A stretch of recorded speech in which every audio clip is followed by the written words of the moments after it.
સ્થાનિક સ્વરાજની ચૂંટણીમાં ટિકિટ આપતા પહેલા અમદાવાદ કોંગ્રેસ સત્યના પારખા કરશે। ટિકિટ માંગનાર ઉમેદવારે સમાજના 3 લોકોની ગેરંટી આપવી પડશે। પક્ષ પલટો નહીં કરું તેવા લખાણની સાથે 3 લોકોની બાંયધરી આપનારને જ હવે કોંગ્રેસ ટિકિટ આપશે।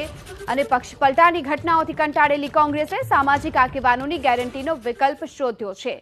અમદાવાદ કોંગ્રેસે સત્યના પારખા કરવાનું નક્કી કર્યું છે અને ટિકિટ માટે ઉમેદવારોના પારખા કરવામાં આવશે।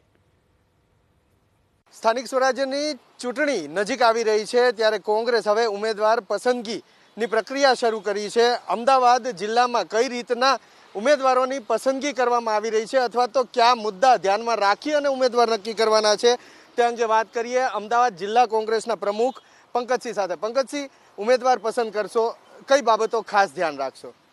સૌપ્રથમ તો પક્ષ પ્રત્યે આ જે લોકોની વફાદારી હોય એવા ઉમેદવારો હોય અને ગમે તેવા સંજોગોમાં પણ પક્ષને છોડી અને બીજી પાર્ટીમાં ના જાય, મતદારો અને પાર્ટીનો વિશ્વાસઘાત ના કરે એવા ઉમેદવારોને પ્રાથમિક પસંદગી આપવાની છે।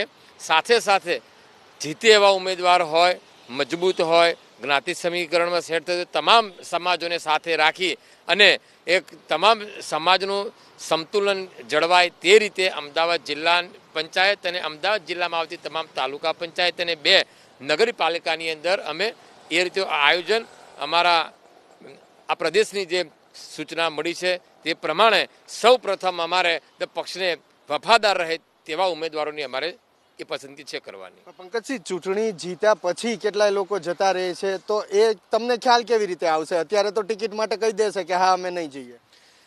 મૂળભૂત પક્ષની વિચારધારા સાથે વરેલા હોય અને જે સ્થાનિક આગેવાનો પણ જે લોકો એમના ટિકિટની ભલામણ કરતા હોય એ લોકોને પણ સાથે રાખી અને એમને વિશ્વાસમાં લઈને કે જો ભવિષ્યમાં કંઈ થાય તો તમારી જવાબદારી રહેશે। સ્થાનિક જે આગેવાનો હોય, મતદારોને, કાર્યકરો જે મહત્વના કોંગ્રેસના હોય એ લોકોને સાથે રાખી અને અમે બને તેવું આયોજન કરશું કે પક્ષને ક્યારે વિશ્વાસઘાત ના કરે। એટલે આમ એમ કહી શકાય કે આજ વખતે એવા ઉમેદવાર તમે પસંદ કરશો કે જેના થકી બીજા 3 લોકો પણ બાહેંધરી આપે, કમિટમેન્ટ આપે કે આ પક્ષ નહીં છોડે। જે તે વિસ્તારના આગેવાનો હોય એ આગેવાનોને પણ સાથે રાખી જે ઉમેદવારી આવતો હોય એ ઉમેદવારની સાથે સાથે એની ભલામણ કરતા હોય જે તે સમાજનો સમાજના આગેવાનોને પણ સાથે રાખી અને પક્ષ પ્રત્યેની વફાદારી અંત સુધી રહે એવા પ્રયત્નો કોંગ્રેસ પક્ષના રહેવાના છે।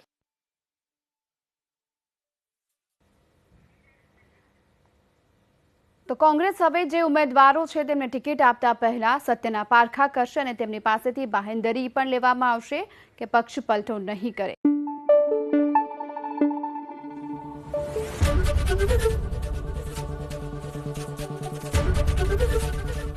एबीपी अस्मिता, गुजरातनी अस्मिता।